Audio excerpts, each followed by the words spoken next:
se ve muy mal en el directo, ¿eh? Sí, se ve un poco mal. Ah, creo que tienes que ajustar la calidad en... que yo a veces uso VDO también. No sé si en ajustes como que te deja subir los kilovatios estos como al máximo. A mí me daba una opción.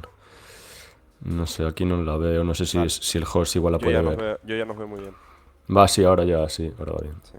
Mi cámara, la calidad que tiene, la tuya se te ve hasta espectacular. Vale. Vale, pues empezamos. Em, buenas a todos. Tenemos hoy con nosotros a Jorge de Libertad de Individuo. Su canal lleva ya, me corrige Jorge, pero ya más de un año funcionando y la verdad que cada vez está funcionando mejor. A su vez, Jorge es dueño de un podcast, de Ancast, donde ha llevado a Daniel Fernández, a Emenegildo Altozano, entonces está cogiendo muy buena forma, un podcast muy interesante y un estilo que sinceramente pues gusta mucho de escuchar. Y, y no solo eso, sino que también organiza y va a organizar el evento de Anarcogal. Eh, un placer tenerte por aquí, Jorge. Muchas gracias, Adai, ¿qué tal? Muy bien, tío, muy bien. Em, nada, vamos a hacer una pequeña entrevista, más bien sobre ti, no sobre el canal ni sobre la repercusión que has conseguido, sino también sobre tus ideas propias y tu Ujú. figura, porque creo que ya eres una figura del liberalismo aquí en España, ¿no? Entonces, bueno, lo primero sería preguntarte, o siempre que hablamos de liberalismo, ¿no? Vamos muy a saco tal vez, pero creo que es un buen comienzo definir el concepto de libertad. ¿Por qué, o si lo es, el valor Ujú. más importante o el valor eh, ¿no? que ponemos como centro muchas veces en esta idea? Si nos puedes iluminar. Sí, bueno, a mí me gusta definir la libertad como libertad negativa. Es decir, que yo tengo derecho a que tú no me agredas. No tienes ningún derecho que emane de ningún sitio diferente al de, pues, que cada uno lleve su proyecto de vida sin interferencias, ¿no? No tengo derecho eso a una casa, no tengo derecho a un amigo ni a la felicidad. Tengo derecho a que, pues teniendo en cuenta el sistema libertario de justicia y así, pues cada uno pueda desarrollar su vida de la forma más libre posible. Luego, no sé si es el valor principal, para alguna gente puede serlo y para otra no. El otro día había Bastos diciéndole que, bueno, para él lo principal, el primero es católico y luego es libertario, ¿no?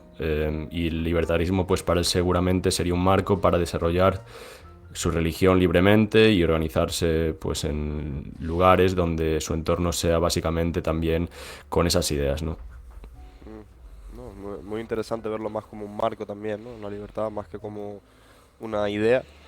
Y creo que ¿no? Que el marco influye no solo a lo conceptual, ¿no? Al ser católico, ¿no? Sino que cuando se agrede también influye en nuestras vidas. Es lo que estábamos hablando antes detrás de cámara, sobre el tema de la arquitectura, eh, que me comentaste Ujú. que en Hespérides se había hablado.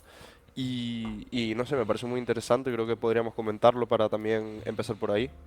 Sí, bueno, el tema de la arquitectura es bastante interesante. Yo obviamente no soy un experto ni arquitecto ni mucho menos, pero tengo aquí a mano, no sé si se verá en el directo, el libro de James Scott, que ya lo había recomendado Bastos varias veces y nunca me lo había leído, ¿no? Hasta que de repente, pues un día lo encontré por Wallapop barato y en una edición bastante chula en inglés, así que me lo compré. Y bueno, fue leerlo página tras página y te volaba la cabeza.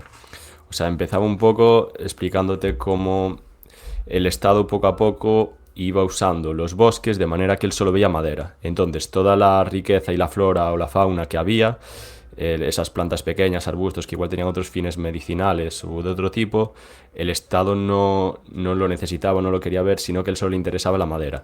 Y luego, pues emplea estos ejemplos y los aplica también como una especie de metáfora, un símil, a la arquitectura. En el sentido de que te dice, bueno, pues una ciudad más anárquica, como puede ser el casco antiguo de cualquier ciudad europea, el Estado no la puede realmente ver, o alguien de fuera no puede realmente entender esa ciudad si no es de allí, no conoce sus recovecos, no conoce, incluso el idioma también puede ser una barrera para la gente de fuera, ¿no? Entonces, en la arquitectura eso se intenta crear sobre todo a partir del racionalismo cartesiano y bueno, y antes como sistemas muy cuadriculados, donde tú la ciudad la puedes ver y viéndola ya desde arriba, desde una vista de pájaro, ves perfectamente cómo está estructurada y puede ser una ciudad que sea aplicable a cualquier lugar. Entonces tú da igual que estés en Madrid, que estés en Brasilia, que estés en San Petersburgo, que todas las ciudades son iguales, entonces es mucho más fácil para el gobernante ver esa ciudad, ¿no? A contrario que una ciudad que ha surgido de forma más espontánea, más de abajo arriba o más anárquica, ¿no? Que al final suele ser lo bonito, ¿no? La gente no quiere ver una ciudad perfectamente estructurada con líneas rectas y así. Entonces algunos de los que llevan a cabo estos proyectos aún se estudian ahora. Uno se llama Le Corbusier, que se conoce, por ejemplo, tenía un plan que se llamaba el Plan Dictador. O sea, ya ahí tenemos bastante, ¿no? Era un admirador de los campamentos romanos, de cómo estaban estructurados, de esa disciplina, y tenía así un carácter megalómano. Entonces, como que se creía que tenía el conocimiento más elevado y la forma de estructurar las ciudades. Entonces, básicamente lo que hacía era presentar proyectos y proyectos para poder así construir su ciudad ideal de arriba abajo, ¿no? Que es totalmente contrario a lo que queremos nosotros. Quería hacer en París estos pisos que creo que sí que hizo algunos, donde controlaba todo, donde se metía tal cosa, la manilla como tenía que ser, para la respiración, la ventilación, o sea, como que calculaba todo de manera muy matemática. Y luego al final sí que hizo su proyecto en algún lado, pero bueno, casi todos se los habían tirado abajo. Y lo que es curioso sobre todo de esto es el caso de Brasilia, que Brasilia es una ciudad que está en Brasil, bueno, como seguramente sepáis, os imaginéis por el nombre, que era una ciudad también que seguía los planteamientos de Le Corbusier y fue elaborada por Niemeyer y creo que Luciano Costa, no me acuerdo muy bien, y básicamente Brasilia era la negación de una ciudad tradicional brasileña como podía ser Río de Janeiro, que Río de Janeiro era una ciudad pues que tenía más espontaneidad, la gente se reunía pues en los third spaces, ¿no? Desde los lugares donde te reunías, pues ibas andando, te parabas en un café o donde los niños podían jugar al fútbol más o menos. Sin embargo, Brasilia era un lugar donde estaba estructurado de tal forma que estaba la zona residencial, la zona de compras, la zona pues de edificios, de empresa. Entonces era como que no había un lugar donde se mezclase todo y pudiera surgir como una vida de forma espontánea. Por ejemplo, los niños les mandaban dibujar el trayecto a casa a los de Río de Janeiro, a los de Brasilia, y los de Río de Janeiro era como sol, felicidad y tal, y los de Brasilia era como tormenta, lluvia y algo bastante feo. Entonces es un poco eso, como al final Brasilia, que era una ciudad planificada desde arriba, totalmente al milímetro y demás, al final fracasó y de hecho la mayor parte de la gente se tuvo que alojar fuera de los lugares que estaban planeados para la gente de allí y se quedó también vacía la mitad o así. Entonces ves cómo esta planificación ni siquiera puede funcionar y medio funcionó gracias a las zonas no planificadas. Entonces precisamente eso es que lo que demuestra también la teoría del cálculo económico, y es que no puedes planificar de arriba abajo porque no tienes toda la información posible. Entonces muchas de estas cosas que se planifican también funciona por la espontaneidad de la gente que arregla un poco ese caos centralizado, ¿no? Que en verdad para mucha gente no sería caos planificar, pero sabemos que sí que lo es. Es un poco eso. Muy interesante. No, muy interesante. Tenemos un saludo de Bitancap. Qué grande. Saludo a los presentes, en especial el invitado. Buenas, Dani. Sobre lo que estábamos hablando, creo que también es muy interesante, porque tú me comentaste un tema de los tanques, no te lo entendí muy bien. Ah, sí. ¿Y cómo funciona eso?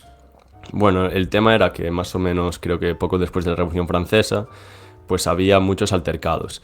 Entonces, lo que pasaba es que los barrios no se podían encontrar muy bien porque las tropas no podían entrar. Siempre se hicieron muchas barricadas famosas, estas en Francia, para que no entrasen las tropas.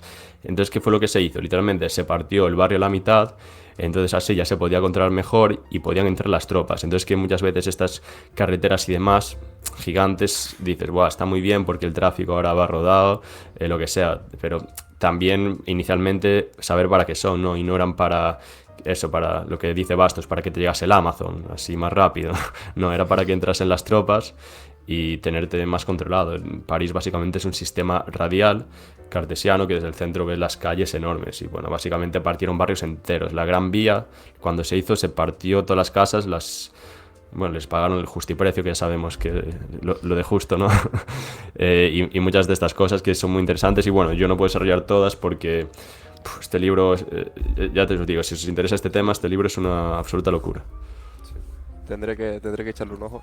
Súper interesante lo que comentas. Hay un libro que trata, bueno, la arquitectura también, que es el del manantial de Ayn Rand, a modo de novela y demás, Ujú. que también me parece interesante. Es verdad que es una novela y por ende lo toca desde el punto de vista sentimental, pero que creo que es una novela muy poco leída para el poder que tiene. Con eso vamos a irnos además de la arquitectura, ¿sabes? La libertad no solo es ámbito económico y arquitectónico, sino que es que está en todos los ámbitos, ¿no? Estamos viéndolo Sí, sí, como totalmente. hasta lo que nosotros no damos por sentado. Y es justamente lo que no damos por sentado donde más fácil se puede intervenir. Uno de esos ámbitos es la educación.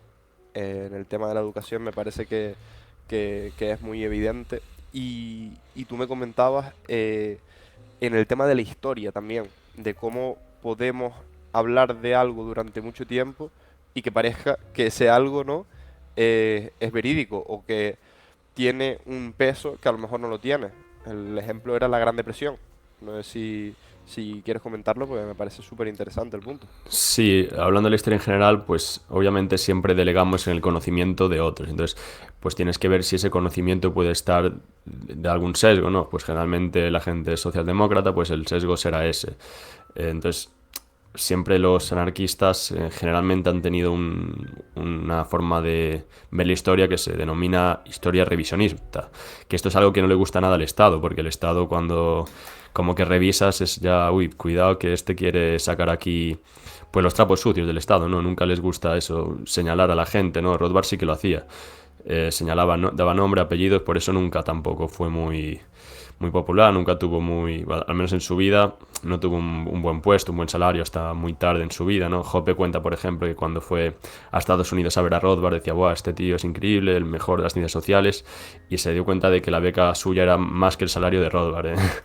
Entonces, pues vemos que esta gente tampoco nunca es muy favorecida, ¿no? Al contrario de otra gente que gana Nobel y demás. Y bueno, aquí tengo un poco el libro de La Gran Depresión de Rothbard, que la verdad que es una pasada de libro, porque aparte de decirte un poco cómo funciona todo y cómo fue la Gran Depresión, cómo se formó, y que no fue culpa del laissez-faire, ¿no? Como se dice, sino que más bien fue culpa del intervencionismo, porque el intervencionismo no empezó con Roosevelt, no, empezó mucho antes. Roosevelt simplemente lo culminó con el New Deal de 1933, pero las medidas que se fueron tomando, por ejemplo, que se hicieron muchos sustitutos monetarios como depósitos a plazo, depósitos a la vista y demás, o se modificaron los tipos de interés, con lo que fomentó la expansión monetaria, pues bajando los tipos y dando crédito más barato, y muchas otras intervenciones como el mercado de los descuentos para favorecer a cierta gente cercana al poder, como, no sé, Warburg, o también, bueno, otros banqueros que lo cuenta muy bien en el libro, y estas políticas fueron empezadas por, si no recuerdo mal, por Herbert Hoover. O Woodrow Wilson, que a veces me los confundo, pero bueno, fueron empezados por algunos de estos que en el libro explica bien y también te explica que necesitas un marco teórico para entender lo que es la Gran Depresión. No te vale simplemente con datos, estadísticas, que es lo que se suele hacer, ¿no? Actualmente la ciencia social y la economía es muy empirista. Es decir, a través de datos busca extraer una teoría. Y es también lo que explica Mises, que los datos simplemente, la estadística es historia, no es teoría. Entonces tú para construir un buen marco necesitas primero una buena teoría y a partir de ahí ya puedes corroborar con los datos y demás si funciona, si no. Pero lo principal es tener una buena teoría. Rothbard lo que dice es que si tú no tienes la teoría austríaca de los ciclos económicos, nunca vas a entender la Gran Depresión, ¿no? Como Milton Friedman, por ejemplo, tampoco entendía esa teoría. Entonces no sabe muy bien cómo fue la Gran Depresión y no llega a unas conclusiones tan acertadas. Dice que Lionel Robbins sí, por ejemplo, aunque luego cayese más en un keynesianismo, y demás, al final, pues esto sería algo revisionista, ¿no? En la escuela supongo que a vosotros os habrán enseñado que la Gran Depresión fue por culpa del crédito al consumo, que él dice que no tuvo prácticamente nada que ver, y del capitalismo desenfrenado, y esto fue básicamente la consecuencia para intervenir. Eso es el discurso que le han dicho a todo el mundo. Cuando, bueno, básicamente lo que dice ahí es que no es así. Bueno, también esto tiene que ver con la creación de la Reserva Federal anteriormente en 1913, y que, bueno, a través de eso también se pudo manipular mucho más el mercado financiero y los tipos de interés y, bueno, eso, intervenir mucho más en la economía de lo que ya se estaba haciendo, que, que no era poco. Sí, no, no, sí. No, y además que siempre ha pasado, ¿no? Estados Unidos ha tenido tres reservas federales y cada vez que inicia una nueva suele tener en 5 o 10 años una crisis, seguramente por exceso de intervencionismo y por no saber ni siquiera cómo dirigirlo, ¿no? Ujú. Me parece súper interesante porque además es un tema que si siempre se habla de la misma forma, del tema de la Gran Depresión, puede vender una idea que no es la correcta. Por ejemplo, en argumentos, ¿no? El socialista promedio siempre suele decir que es que el capitalismo rompe cada cierto tiempo y demás, y que eso al final es negativo. Y justamente rompe, ¿no? por estos ciclos económicos que están evidentemente, ¿no? inflados. Bueno, ahora creo que es un buen momento para cambiar de tema, Jorge, Sí. y para hablar sobre un tema que generó mucha controversia cuando lo mencionaste por tus historias, ¿no? Gente se te tiró al cuello y otra gente lo entendió pese a que no lo compartiese, y hubo mucha discusión. Están preguntando también cosas por el chat, las hablaremos, pero creo que este tema urge ahora, que es el tema de Palestina. Eh, en ideologías, ¿no? Como consideradas más de derechas, por así decirlo, no se suele ver la postura del apoyo a Palestina, y evidentemente hablo de derechas de una forma dicotómica, ¿no? Pero Sí. entiéndeme. Y quería que tuvieses un espacio también para poder explayarte y explicar tu punto de vista. Vale, genial. Muchas veces pasa que tú cuando pues eres libertario, pues sigues teniendo muchas de las cosas que tenías de antes, igual si eras más de derechas o algo más de izquierdas. Entonces, ¿qué es lo que me pasó a mí? Pues si eres libertario, a veces compras el pack ya de la derecha, ¿no?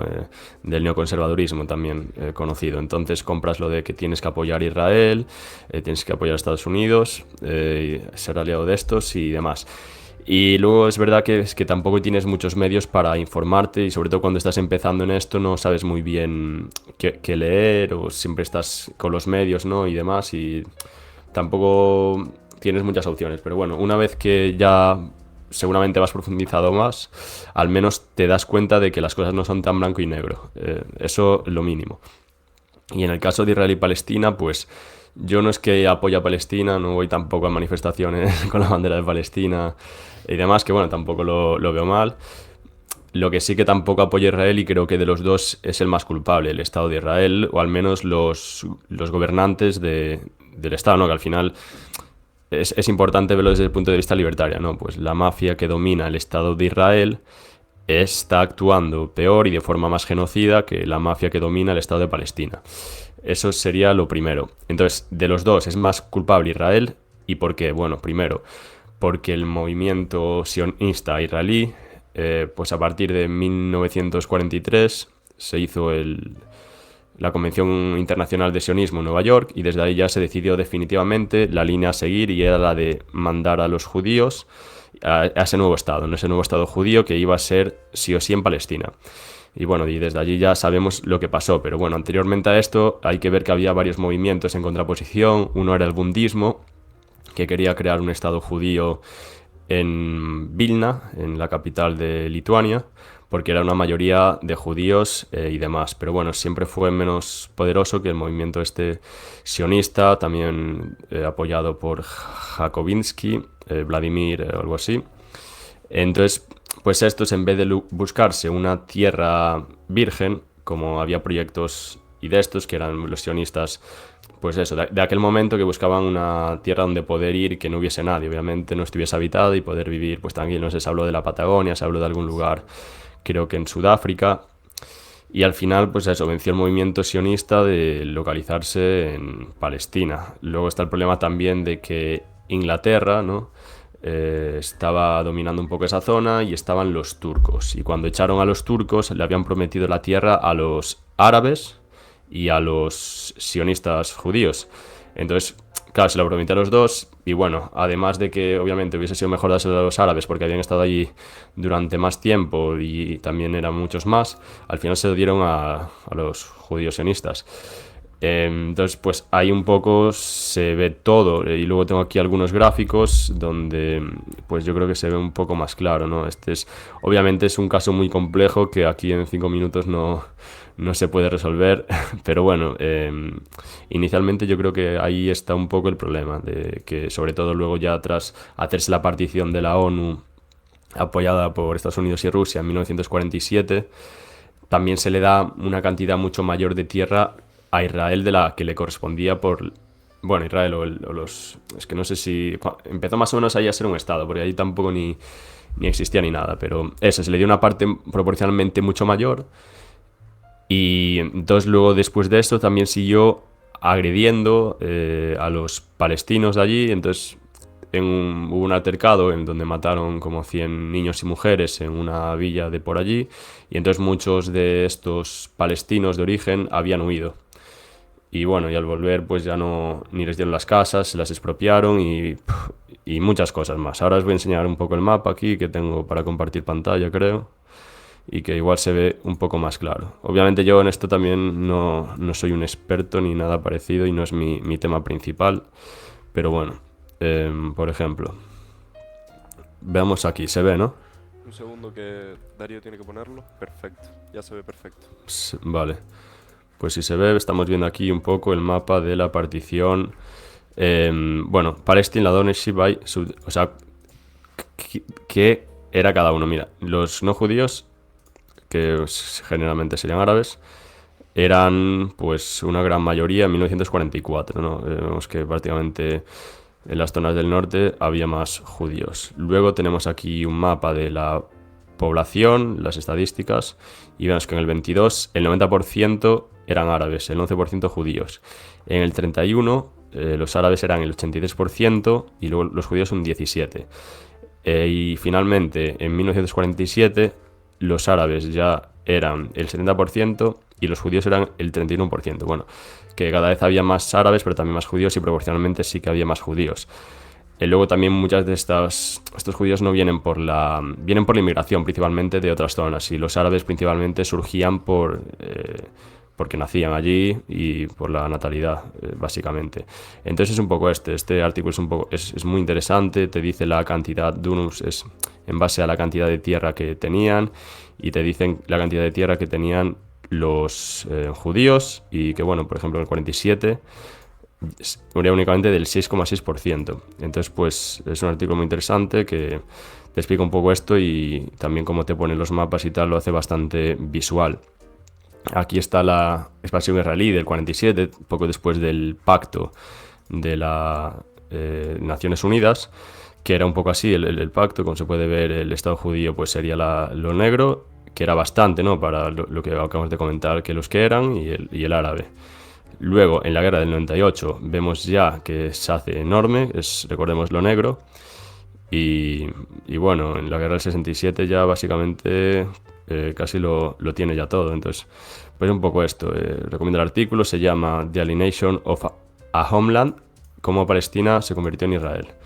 Y también, no sé si se ve, el artículo War Guilt in the Middle East, que bueno, lo analiza Rothbard, y también tengo otros artículos, pero estos son los principales para quien se quiere iniciar un poco en este tema, que es muy complejo, y obviamente yo aquí no soy un historiador ni estudio mucho el tema. Entonces también es lo que dice Bastos, que a veces no te puedes meter en estos conflictos cuando no conoces mucho, no puedes diferenciar los chiitas de los sunitas o no sé qué, pero bueno, yo creo que siempre está bien intentar al menos aproximarse, estudiarlo, y pues a poco que profundices desde una visión más imparcial, pues yo creo que se puede ver claramente esto. Pero bueno, yo siempre estoy abierto a cambiar de opinión y a que me deis artículos que digan lo contrario y demás. Súper interesante, Jorge. Súper interesante el tema y la forma de abordarlo. Eh, nada, creo que se deja muy clara tu postura. Vamos a ir, no, no, pero está bien, vamos a ir viendo también preguntas en el chat, si quieres que las vayamos respondiendo, Sí, porque han soltado bastantes, pero vamos en orden. ¿Qué opinan de la intervención de Bukele en la Constitución para prolongar su mandato? Es decir, cambias la Constitución porque sí. prohíbe estar, creo que más de 2 legislaturas, para poder ganar otra vez las elecciones. ¿Cómo lo verías? Bueno, yo estoy viendo que ahora hay una tendencia más derechista, libertaria, que está como de moda, ¿no? Antes eran, pues eso, los de izquierdas, más comunistas, tipo Chávez, Maduro y demás, que iban cambiando las constituciones y constitucionalmente se alargaban el poder todo lo que querían. Y ahora, pues la moda es que sea, pues no sé, Bukele, pues que es una especie de Pinochet más de derechas, que bueno, yo también es un caso que tengo lejos y por lo que sé dices, vale, bien, ha aumentado la seguridad muchísimo y demás, pero también sí que está metiendo mucha gente en la cárcel sin siquiera un proceso judicial, que eso, bueno, está violando el habeas corpus y los derechos más elementales de las personas. Entonces, yo creo que es una situación muy compleja, ¿no? Porque la criminalidad en El Salvador sí que tengo entendido que era muy alta y pues había que abordarlo de alguna forma. Obviamente, El Salvador es un lugar más o menos pequeño y se puede controlar más fácilmente que pues un estado como México, que aunque haya mucha criminalidad, tú no puedes hacer lo mismo porque te resultaría imposible. Entonces yo creo que la perspectiva libertaria tampoco sería apoyar esto, ni siquiera la reforma de la Constitución, sino pues condenar lo que hace mal e intentar buscar otras medidas, ¿no? No tengo una respuesta muy clara porque tampoco estoy muy al día de las noticias internacionales y ni españolas. Completamente. También es verdad que el tema de la Constitución, o sea, por mucho que sea la Constitución, si tiene elementos o derechos que son antiliberales, como la Constitución española, ¿no? La riqueza le pertenece al bien común. Al final es normal también su intento de cambiarla, ¿no? Pero es verdad lo que comentas, el tema de que sea para prolongar su mandato puede generar incertidumbre, ¿no? Creo que, creo que sí. Bueno, también preguntan si alguno ha leído Nacionismo, en recopilatorio donde está incluido Rothbard o David Horowitz. Yo la verdad es que no Yo tengo no, idea. bueno, yo creo que el artículo que recomendé debe estar incluido en ese recopilatorio, seguramente, y no lo he leído, pero bueno, he leído bastantes artículos sobre esto, justo, ese sí que lo había mirado alguna vez, pero no llegué a leerlo. También preguntan por aquí. Yo les presento el siguiente cuestionamiento. Si bien es cierto que todo está sujeto a condiciones de mercado a largo plazo y que todo es privatizable, eh, bueno, todo está sujeto a condiciones de mercado, bueno, entendemos que sí, pero que, bueno, ¿cómo se procedería con China, un país cuyas empresas más grandes están intervenidas por el Estado y cuyas adquisiciones formarían parte del Partido Comunista? ¿Estaría en este caso justificado la guerra comercial y el proteccionismo? Un tema muy interesante, creo que también se puede abordar desde la misma forma con su día Cuba y Estados Unidos. ¿Cómo lo ves? A ver, yo no creo que esté justificado el proteccionismo porque al final si Estados Unidos, me imagino que se referirá a eso, pues sube los aranceles a países que luego también se los sube a países que en teoría son aliados, como Milei, que ya me contarás, en teoría son también amigos y Milei es libertario y luego se andan subiendo los aranceles. Y pues en el caso de China tampoco, porque al final el proteccionismo únicamente beneficia a determinadas industrias, que son las industrias que pone el arancel y son las industrias que más cuota de mercado tienen. Es decir, si Trump pone un arancel para el acero, eso es que hace menos competitivas a las empresas más pequeñas que comercien con acero y benefician a las empresas locales que sean más grandes también y se lleven la cuota de mercado que igual se llevarían otras empresas de otros países. Entonces, principalmente beneficia a estas empresas, aunque bueno, el arancel es una medida proteccionista, pero tampoco puede durar tanto como un privilegio monopólico, porque pues ya empresas seguramente surjan para competir y se localicen pues en el país, y no, eso depende de la duración y el nivel de los aranceles. Pero no veo bien lo de los aranceles y no creo que estén justificados y dicen que es para comerciar y lo que sea, pero bueno, yo creo que si quieres comerciar, el libre comercio no se comercia apuntando con una pistola en la cabeza. Efectivamente, muy bien hablado. Otra preguntita que hay por aquí, sobre el tema de Bukele. ¿No atenta igual contra la libertad individual Bukele que Pedro Sánchez?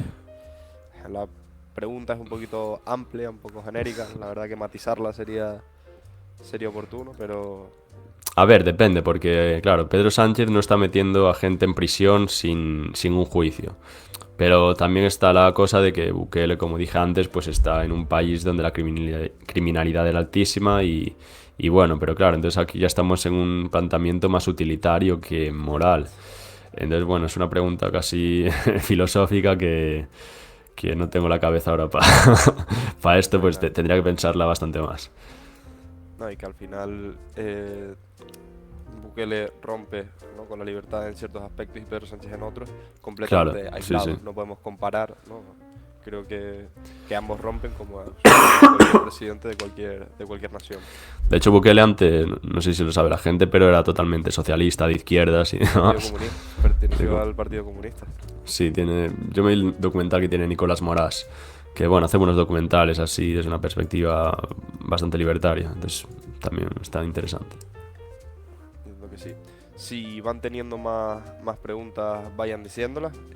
Si no, pues sigo preguntando yo sin ningún problema. Y tenía una pregunta, Jorge, pero era un poquito más también a nivel del liberalismo en España. Em, ahora tengo las preguntas. Al nivel del liberalismo en España, el tema de las figuras del liberalismo.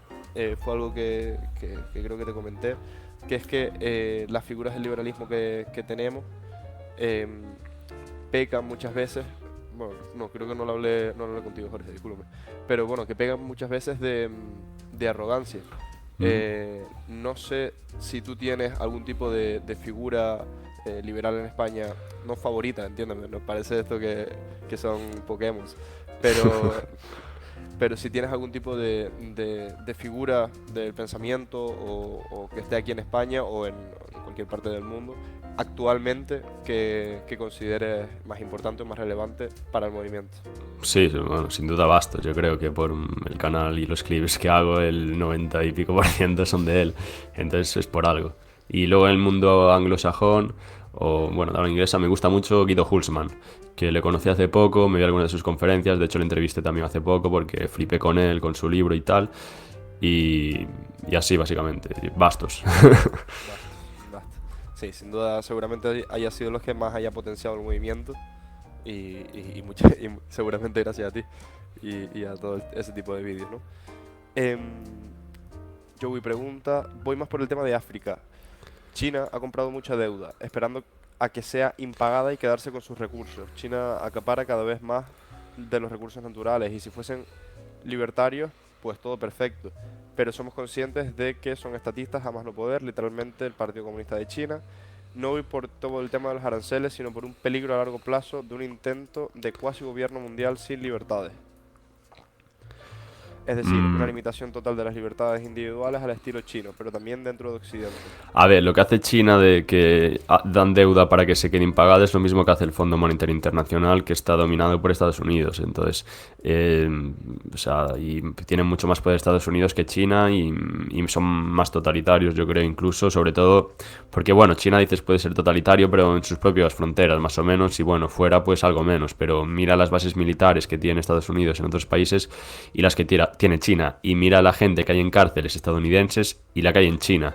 O sea, según los datos, que bueno, no sé si serán ciertos, pero hay mucha más gente en la cárcel, no solo porcentualmente, sino en términos totales, en Estados Unidos que en China, y por delitos sin víctima, generalmente por delitos de drogas, que es decir, que eso pues no es un crimen de derecho natural, ni libertario, ni nada. Sí, la verdad que Pero bueno, habría que analizar el caso que me pregunta más en profundidad, porque aquí en un chat de así no lo matiza mucho y demás. efectivamente. te felicitan por el chat diciendo que hay que seguir haciendo los edits. También dijiste que el tema ahora sería bueno hablar un poco de Anarcogal, que lo presenté al principio, pero no te di opción a poder hablar de él. Pero creo que la frase que dijiste de que Estados Unidos es más totalitaria que China, a nivel interno del país, ¿tú lo ves así? Em, o sea, que China a nivel interno, pues sí, sobre todo creo que, no sé si incluso tengo oído, que no estoy muy informado, pero que destruyen mezquitas o sobre todo, pues no sé si llegan a matar incluso a gente musulmana. Esto creo que lo comenta Nicolás Moraz, pero bueno, estos temas tampoco me hagáis mucho caso, pero bueno, que sí que pueden ser más totalitarios y los estadounidenses pues depende de qué sentido, ¿no? Porque sí que hay más gente en las cárceles, como mencioné antes, pero puede ser un totalitarismo igual más blando. Pero también como si uno no vive ahí, tampoco puede muy bien juzgar por todas las noticias que le lleguen y también dependerá de la región, etcétera. Yo me leí algún libro donde hablaban del crédito social, que también es verdad que ellos en China tienen algunas super apps que mezclan Instagram, WhatsApp, lo del banco. Entonces, si te bloquean esa app, te pueden quitar de la vida. Que es en teoría un poco lo que quería hacer Elon Musk con X, que quería hacer como una especie de super app china, mezclando un poco todo esto. Y bueno, vemos que está intentando hacerlo en parte. Entonces, pues esas medidas sí que, no, los libertarios siempre buscan descentralizar, entonces pues hay que estar siempre alerta a todas estas medidas centralizadoras, vengan de la empresa privada o, bueno, o de los empresarios o de la pública. Súper interesante.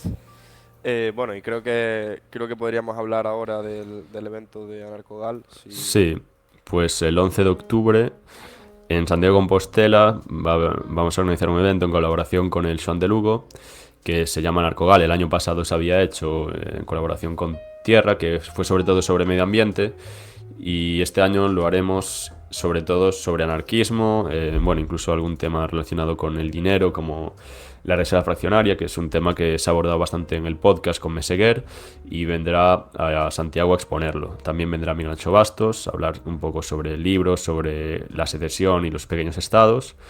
Vendrá Óscar Carreiro, vendrá, bueno, y todos estos ya son temas anarquistas que están en la web, los que queráis mirar un poco el título, que bueno, ahí está. Andrés Caramés, que bueno, es un chico de Coruña que conocí hace no mucho y le está dando muy fuerte a las redes y es un tío muy interesante que está subiendo ahí vídeos y dando muy fuerte la batalla. Y por último Alfonso Selas, que ya vino al canal bastantes veces, y él sí que podría hablar mejor del tema de la arquitectura anarquista desde este punto de vista que siempre da charlas y demás en las juntadas del Joan de Lugo y te hace ver desde este punto de vista más anarquista cómo funciona, no solo que siempre nos centramos en la economía, ¿no? Y es todo un mundo. Tengo entendido que alguno de vosotros también era como antropólogo o así, ¿no? Pues James Scott era antropólogo, entonces hay un mundo ahí por descubrir. 11 de octubre, Santiago de Compostela. que quede claro. Súper interesante, súper interesante. Ojalá poder ir, pero me pilla bastante lejos y los viajes no son, los vuelos desde Venga, Canarias no son... que lo subvencionamos nosotros, hombre. Eso sí, eso sí. Si te parece, Jorge, podemos dar paso justamente a los chicos, a Óscar, estudiante de antropología, y a Alejandro, estudiante de sociología, para generar un pequeño debate, ¿no? Antes de terminar, pues poder tratar todos estos temas desde una forma más compartida, no sé si lo ves bien. Sí, claro. Perfecto, pues ya los chicos están entrando, no están sus cámaras, vale, ahí estarían. Perfecto. Óscar, Ale, ¿cómo estamos? Buenas, ¿qué tal? Buenas. La verdad que bastante interesante la Buenas tardes, ¿qué tal a todos? momento. Buenas. Por ahí me tenía que morder la estamos. lengua ahí tras de cámara. la ¿Y verdad. eso, Óscar? No, bastante interesante los aspectos del principio, sobre todo por cuestiones que tienen que ver con la ciencia que estudio, la antropología, ¿no? La forma en la que concebimos los espacios y demás. Luego, más o menos la hora en la que tú desempeñas tu vida en un lugar, pues va a determinar en última instancia cómo ves el mundo, ¿no? Entonces, claro, si ya determinan de antemano la forma, de manera dirigida, de cómo tienes que concebir según qué ideas, según qué relaciones sociales, pues vas a hacerte una estructura mental que va a hacerte como, digamos, una ovejita, ¿no? Detrás de ese rebaño que sería llevado por un lobo que sería el Estado, ¿no? Por así decirlo. Sí, sobre todo mi colega Andrés Calamés también critica mucho eso, ¿no? En las ciudades también es verdad que te vuelves mucho más dependiente del Estado, necesitas el Estado para todo, para el agua. Entonces, pues, si no hay luz ya vemos cómo funcionaba la gente que estaba en una ciudad, ¿no? Como en el apagón, o cómo funcionaba la gente que estaba en un pueblo que pues casi ni se enteró, se organizaban fácilmente entre ellos y no había mucho más problema. Entonces, la ciudad sí que te aísla, pero bueno, eso ya también es debatible porque tiene ventajas como la división del trabajo y demás, pero bueno, es un tema que tú que eres antropólogo seguro que tienes ahí una buena, una buena base. Bueno, el caso mismo de que ¿Alguna? suele decir Basto de Mad Max, ¿no? De la película, ¿no? Sí, sí. Pues fue más o menos un pequeño conato, ¿no? De lo que podría ser la peli, pero digamos que no pasó lo que tenía que pasar, ¿no? Al contrario. ¿Alguna vez han pensado en el tema este de las ciudades de los 15 minutos desde el punto de vista anarquista? ¿Cómo lo han criticado? Yo no conozco muy por encima ese tema e incluso me acuerdo que cuando no sé si lo vieron en su momento, se publicitó desde Dubái la ciudad esta o la organización grande esta que era como una línea vertical Sí, The que tenía Line. como espejos. The Line, efectivamente. Yo cuando lo estaba viendo pensaba que era una especie de prototipo o como primera prueba para hacer una especie de ciudad de los 15 minutos, más al estilo lujoso y tal. Pero ahora cuando estabas hablando de la arquitectura y de Le Corbusier, estaba pensando en ese tema. Y ahora también mencionaste, en la ciudad te vuelves muy dependiente del Estado. Que una ciudad al estilo de los 15 minutos, donde tienes todo ahí, ¿crees que se necesitaría también la presencia creen ustedes, mejor dicho, que se necesitaría la presencia de un Estado o la gente sería capaz de crear comunidades mucho más cercanas? Sobre todo la pregunta la dirijo a Oscar, que es antropólogo y estudia este tipo de comunidades más pequeñas, digamos, más cerradas, si quieres, no sé si sería la palabra correcta. Sí, bueno, el caso, y creo que la respuesta la dio Jorge antes, ¿no? Es la forma en la que se estructura la ciudad. Si la ciudad se llega a estructurar de manera positiva, ¿no? De manera positivista, pues obviamente van a haber cuestiones y matices que no se van a tener en cuenta y que se van a tener que ir puliendo con el paso del tiempo. ¿Qué pasa? Que a lo mejor el tiempo necesario para que la funcionabilidad de la ciudad se dé, pues no llega a cumplirse por el hecho de que la ciudad arde en llama, por así decirlo. Y el caso que ponía Jorge de Brasilia, pues es un caso completamente claro de lo que sería la cuestión, más allá de lo que serían las tecnologías nuevas que entrarían en el caso de Arabia Saudí, si no me equivoco. Pero vamos, que una ciudad montada de la nada y puesta con el dedo en el mapa, pues no tiene ninguna certidumbre de que vaya a ser posible más allá de lo que es el plano, vamos. Claro. Justamente Claro, lo que yo, por comentaba ejemplo, Jorge antes. yo estaba volviendo ahora a mi casa y estaba viendo pues un poco el pueblo, ¿no? Y veo, joder, aquí antes solo había un Lidl y ahora hay pues un Mercadona, ahora hay un Eroski, ahora se crearon este sitio que vende bicis. Entonces, pues lo normal es que poco a poco se vayan creando cosas, no es que de repente el primer día en mi ciudad pongan todo esto desde arriba y si la gente en ese momento no quiere ir a comprar ahí o no le gusta o no está desarrollado o no se anda en bici, ahora sí, entonces no se puede planificar porque si te cambia una cosa ya te cambia todo, si de repente la gente ya no le gusta andar en bici o en el caso de lo de Le Corbusier cuando creaba los apartamentos esto, nos comentaban en la charla de Verano H, pues hacía un espacio como para una nevera y de repente esa nevera se dejó de usar y se usaba otra, entonces ese espacio que había creado ya no sería para nada. Entonces es un poco eso, ¿no? ¿Cómo puedes planificar todo desde arriba? O sea, es simplemente un problema de cálculo económico, ¿no? Que ya conocemos. Sí, sí.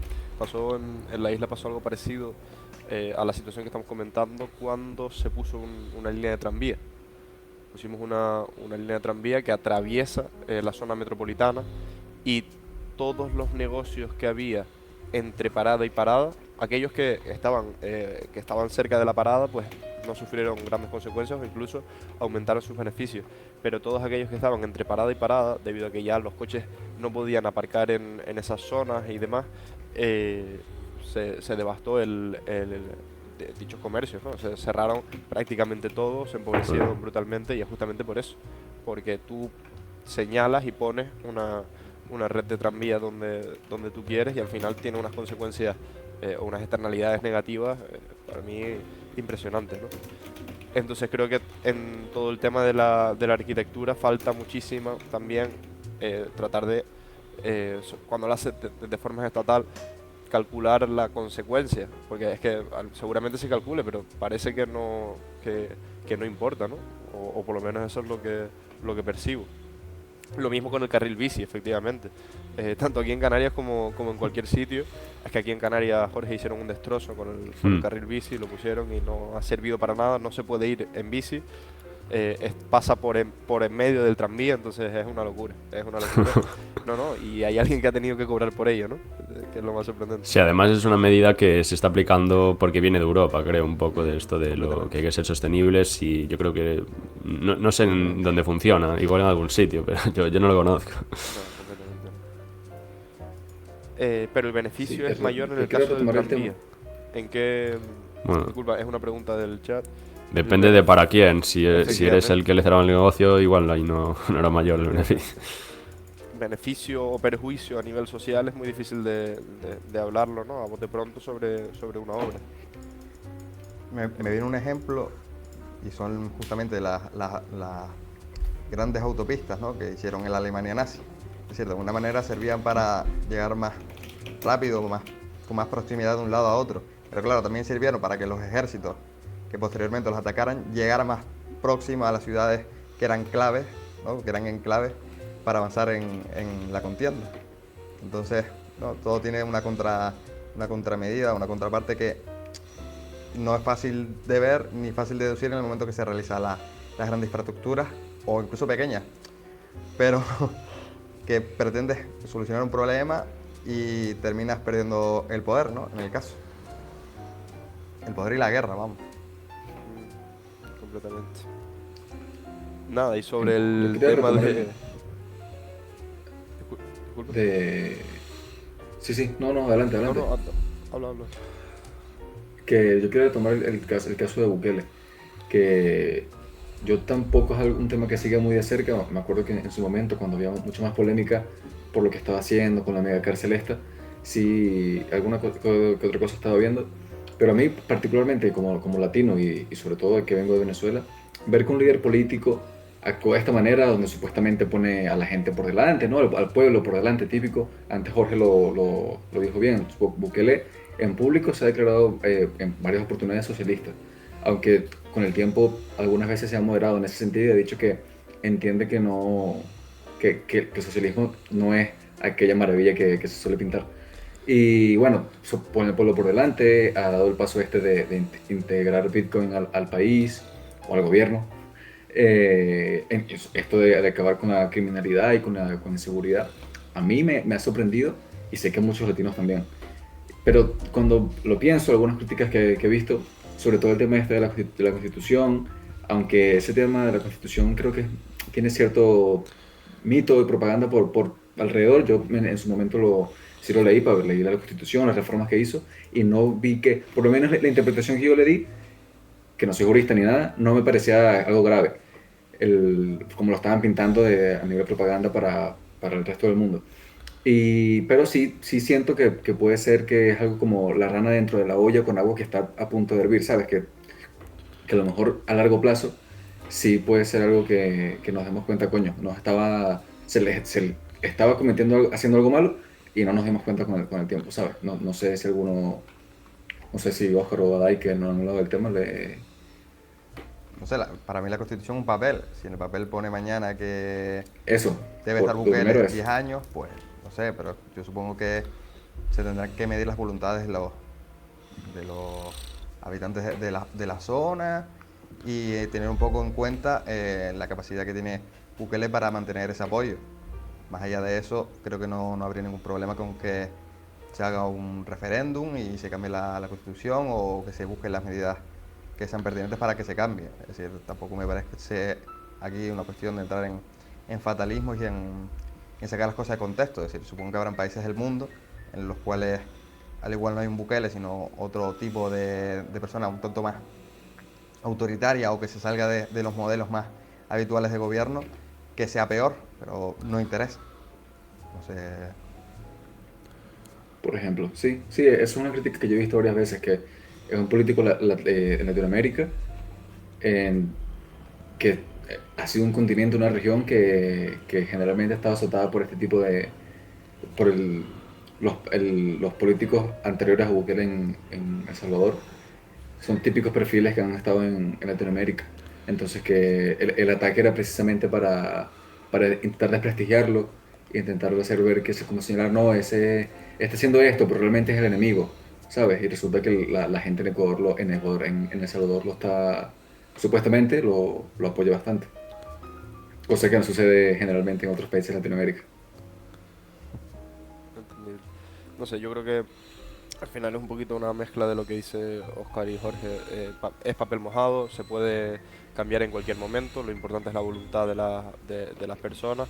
Ahora bien, si no está atendiendo la voluntad, pues es tan autoritario como cualquier otro movimiento, en mi opinión. Y, Sí, y les parece bien si resolvemos, hay una duda para Jorge, no sé si es una duda o una reflexión, la verdad, en el chat. En Estados Unidos se está viendo como en los sitios menos construidos se está aprovechando ese espacio para construir casas cada vez más grandes. Creo que en una Ancapia, refiriéndonos, ¿no?, a un país donde el anarcocapitalismo se llevase a cabo, el espacio territorial no se distribuiría con fines ociosos, o sea, con fines ociosos. Además, sumémosle el uso de Internet que hace que no se necesite tanta infraestructura en empresas. Probablemente se priorice el espacio para construir áreas residenciales, industrias, comerciales, donde coinciden comercio y servicios. De manera que no ocurriría un desarrollo urbanístico típico como el que cabe en Europa, donde tiene que ser todo caminable. Sería cuestión de tiempo que el territorio ya no sea privado en un sentido meramente económico, sino que además sea menos social, lo cual desde mi punto de vista es correcto. No sé si tienes alguna opinión, Jorge. Perdón, que ahora me distraje con la tos y tal. No leí la última parte. Simplemente sería... Bueno, ir hablando vosotros si tenéis alguna opinión Sí, también. perfecto. Yo creo que se está suponiendo una situación que puede darse o no, y creo que le estás dando muchísimo peso al tema de Internet para el tema de las empresas. Al final, sí que es verdad que se pueden reducir gran parte de las oficinas y se podría trabajar online. Sin embargo, la productividad es mucho mayor en oficina que online. Y hay muchos tipos de trabajo, sobre todo en el trabajo asalariado, que necesita, o sea, no se trabaja por proyectos, sino se trabaja por horas. Entonces, si tú estás trabajando desde tu casa, yo no puedo medir las horas que trabajas. Tampoco puedo medir si esas horas están siendo efectivas. Yo solo puedo ver los resultados. Y pese a que algunas empresas lo pueden ver bien, hay otras empresas donde tu trabajo está tan especializado que no puedes ver la respuesta, ¿no?, o la consecuencia. Em, Sobre lo de que no todo sea más caminable o demás, los trabajos no son de oficina. Es decir, si tú generas, ¿no?, o se genera más pueblos y demás, esos pueblos necesitan de conexión, necesitan de comida, necesitan de luz, agua, de un carpintero. Entonces ya se van a construir dentro del mismo pueblo, ¿no?, ciudades, simplemente surgirán de manera natural. Entonces no veo muy bien el punto. No sé cómo lo ven ustedes. No sé, si queréis hablar vosotros. Yo creo que la cuestión que pasa en muchos países de Sudamérica es que el Estado no ha llegado a regularizar, por así decirlo, la propiedad privada sobre algunos terrenos. Muchas casas que están a lo mejor perdidas en la montaña o incluso en las zonas de la periferia de muchas urbes, en las cuales hay una casa o hay un edificio durante mucho tiempo, o ha estado durante mucho tiempo y no hay registro. Vamos. ¿Qué quiere? Es decir, ¿cuál sería el problema? Y si lo podemos ver como un problema o como una solución para ya no solo la habitabilidad de muchas personas, sino como para el comercio, ¿no?, que sería un poco el caso que viene a la pregunta. Bueno, yo creo que el Estado no tiene por qué entrar en esas cuestiones, al contrario, ¿no? Es decir, si ya se ha llegado a levantar un edificio, una casa o una empresa, por así decirlo, es porque se ha dado la posibilidad dentro de lo que sería la esfera privada. Vamos, que muchos lugares, muchos pueblos de nuestro entorno llegaron a acontecer de esa forma, ¿no? Y más allá de la utilidad ¿no? Utilidad que pueda tener ese desarrollo. Lo que tenemos que ver es que se ha llegado a dar por medio del libre intercambio de las personas y que a partir de ahí puede determinarse qué cosas podemos entender como buenas o malas. No podemos entrar a juzgar por medio de lo que sería la ley, ¿no? La ley escrita de a quién pertenece este espacio, a quién no pertenece este espacio, en tanto cuanto no está determinado.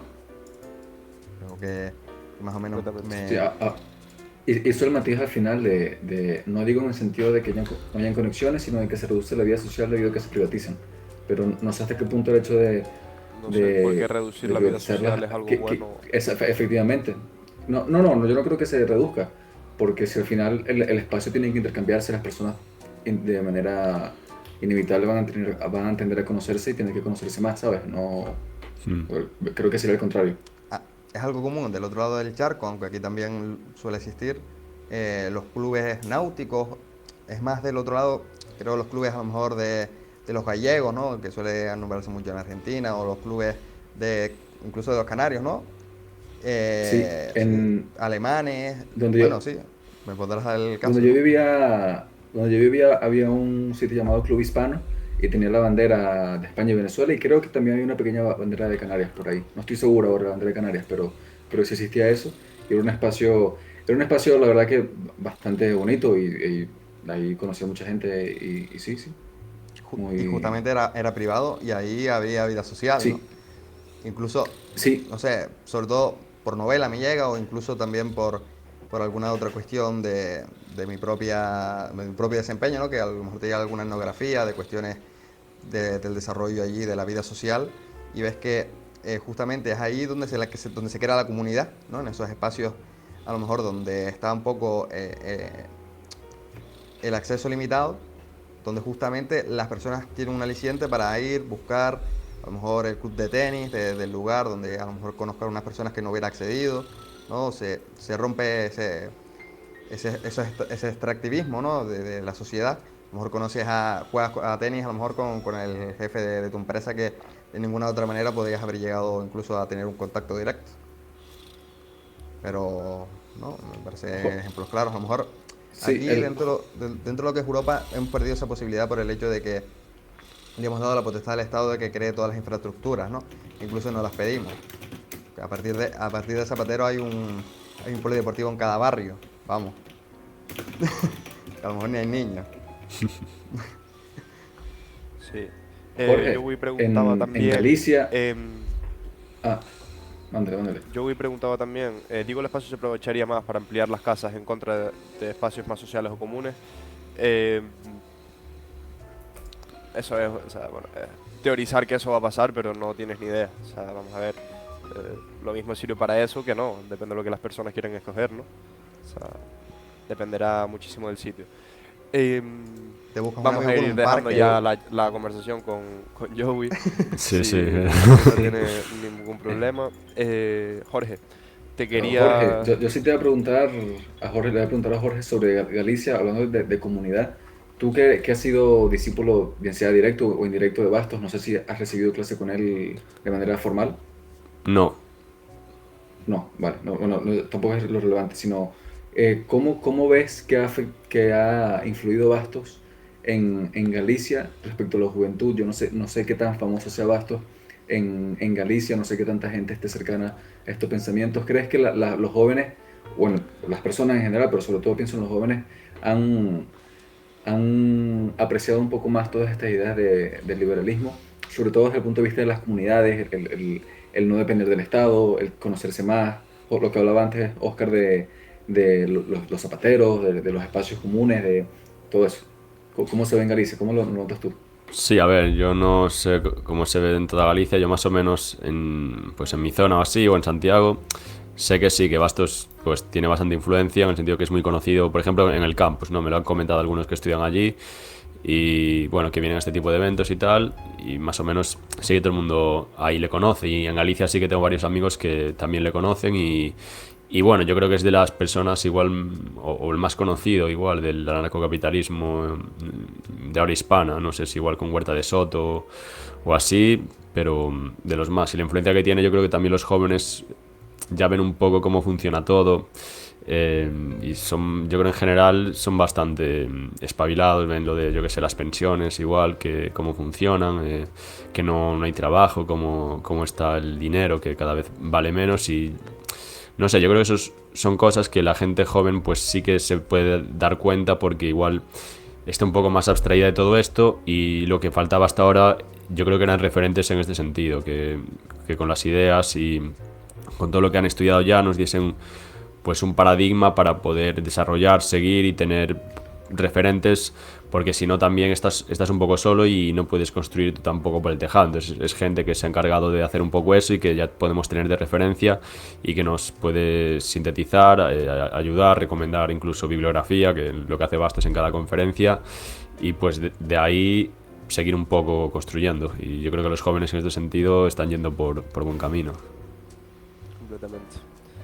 Jorge, te iba a preguntar más sobre ti, sobre tus proyectos y demás, tanto con el canal de YouTube de Libertad de Individuo como el podcast de Ancast y ahora también con el evento de Anarcogal. ¿Cómo ves los proyectos a futuro, de forma personal? Si tienes alguna vista, si quieres enfocarlo de alguna manera, ¿cómo lo ves? ¿Cómo crees que depara este futuro a medio o largo plazo? No, corto también. Sí, a ver, yo creo que está bastante bien para el libertarismo y que está en auge, aunque hay que tener cuidado con, pues eso, que alguna gente que sea libertaria, que igual no siga, pues, algunos principios, como que bueno, ya cada uno que lea y demás podría un poco ver eso y no confundirse. Yo, pues, mis proyectos, por ejemplo, sería este año le quiero dar bastante caña al podcast, hacer debates, más entrevistas, buscar un editor, ¿no? Que estoy yo también en pico y pala y a tope, haciendo un poco... No hay división del trabajo, ¿no? Aquí. No, es una pyme. Tiene que hacerlo. Es una pyme. No, además también con todos los impuestos, burocracia y demás, también contratar a alguien, pues a veces algo que debería de ser lo normal, pues te pueden joder, entonces tú ya no lo haces por todo eso y te compensa casi más a ti hacerlo. Pero bueno, yo más o menos ya sabía editar, así que ahí no tuve mucha barrera de entrada. Entonces eso, el podcast... Y le quiero dar caña al canal personal también. Igual dejo apalancado los vídeos de Bastos y tal. Igual intento hacer algún proyecto así con él. Pero bueno, eso lo decidirá el futuro. Pero básicamente eso, y organizar todo lo que se pueda de eventos. Pues espectacular. Si los chicos lo ven así, yo creo que ya llevamos 1 hora y cuarto. Bueno, yo tengo una pregunta y si quieres con esto lo cerramos. Sí, hay una pregunta también en el chat y Oscar termina la suya y si quieren, si lo ven bien todos, cerramos. Estoy viendo por ahí, Jorge, y creo que en otros vídeos y demás, pues tienes ahí vídeos los que hacen referencia a libros, incluso publicaciones, pero también estoy viendo tu estantería. Si no puedes dar 2, 3 libros que veas ahora que hayas leído últimamente, no me des los típicos, vamos. Alguno de nicho. Bueno, ya se citaron algunos en estas entrevistas, así que ahora no lo voy a coger, pero bueno, este no es muy típico y lo tenía por aquí, que es Gods of Money de Engdahl, y es muy interesante, te habla desde una perspectiva igual más de izquierdas sobre el caso de Estados Unidos y cómo pues él echa la culpa a Wall Street, ¿no? Por ejemplo. Y bueno, yo se le echaría también al Estado, ¿no? A la connivencia, no solo al capitalismo, ¿no? Sino al capitalismo de Estado. Y eso te dice cómo se crean algunos pánicos, cómo dominaba el JP Morgan o los Rockefeller posteriormente, cómo se crea la Reserva Federal, te da nombres, lo del, yo qué sé, cómo 3 años antes se habían reunido ahí en la isla de Jekyll para... que decían que iban a cazar patos, ¿no? Iban como disfrazados y se reunieron un poco allí para pactar ahí y cómo hacer el proyecto de la Reserva Federal de forma...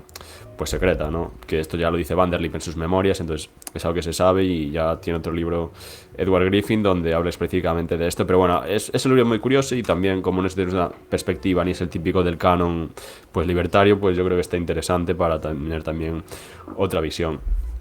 Y otro libro que no tengo en la estantería porque no tengo en físico, y de hecho en la estantería muchos de los libros que tengo ni me los leí, seguramente más de la mitad no me los haya leído. Pues yo sobre todo al principio leía mucho en digital, ahora empecé también a darle más caña al físico, que mola más en el físico, pero bueno, a veces no encuentras el libro por lo que sea, y os recomendaría Anthony Sutton, pues el autor, miráis cualquier libro, Wall Street y los bolcheviques, por ejemplo, y este es un autor que es liberal, ha leído a Mises y así, y bueno, te cuenta un poco también, igual relacionado con este libro que os mencioné, cómo pues al final Wall Street financió a los bolcheviques, cómo todas esas empresas venían con capital de Wall Street y bueno, que eso ya te lo decía esgotado, ¿no? Con los que Parvus le daba el dinero a Lenin para que se fuera de luego en el tren sellado camino ahí. Pues Sutton también te cuenta el ejemplo de Trotsky, de cómo Trotsky estaba en Nueva York, que el tío pues decía que tenía un salario muy pequeño, sin embargo tenía nevera, algo pues para ricos para la época, tenía limusina, cómo le intervinieron en en el barco para que pudiese llegar a lo de la revolución, pues altos mandos. Y bueno, es un libro muy interesante y en general el autor este es muy interesante y no es tampoco muy conocido en estos círculos y creo que se debería dar más bombo. Súper interesante. Buenas. Cerramos con la última pregunta que le hace en el chat. Pregunta para Jorge. ¿Crees que la independencia de los estados más chicos sería beneficioso en el caso de Galicia? Bueno, sin duda, o sea, está ahí el libro de Bastos también de O Pequeno é Posíbel, bueno, igual está más para allí, no se ve, y básicamente te dice eso. Entonces, si os interesa el tema, Anarcogal, 11 de octubre, porque obviamente cuanto más pequeño es un estado, pues primero tiene que ser librecambista, no puede tener una economía autárquica y las posibilidades de que la gente huya son mucho más, es más fácil, ¿sabes? Si hay miles de estados en Europa, pues si de repente aquí donde soy yo me ponen unos impuestos del 90%, yo cruzo la calle y ya tengo unos impuestos de la mitad o del 10 o elijo yo. Entonces, pues cuanto más grande es un estado, más represivo puede ser, como fue China, que con lo grande que era, pues hace papel moneda y la gente no puede huir porque es enorme, entonces no tiene dónde huir. Entonces, pues las taifas, por ejemplo, en España tenían un dinero muy duro y muy bueno, porque si eres pequeño, la única forma de competir es teniendo un dinero muy bueno y no devaluarlo. Entonces, cuanto más pequeño, mejor, digamos, es la tesis del libro de Bastos, por ejemplo. Perfecto. Bueno, pues yo creo que lo vamos dejando por aquí, si todos están de acuerdo. Ha sido un placer enorme tenerte, Jorge, sinceramente. Me ha gustado mucho la entrevista y no sé si quieres decir un último mensaje, ¿no? Aparte de lo de Anarcogal, para cerrar con la audiencia. Nada, pues muchas gracias por invitarme, a Dai y bueno, a todos por crear este proyecto tan interesante que veo que le estáis dando mucha caña, a todos los clubes de lectura y que estáis ahí, pues cada vez iréis organizando más cosas y en base a esto ya surgirán como más cosas, ¿no? Esto es como algo exponencial, entonces es darle caña y aunque no veáis igual resultados a muy corto plazo, eso tenéis que pensar a largo plazo, preferencia temporal baja y a seguir dándole caña. Muchísimas gracias, Jorge. Gracias. Bueno. Gracias, Jorge.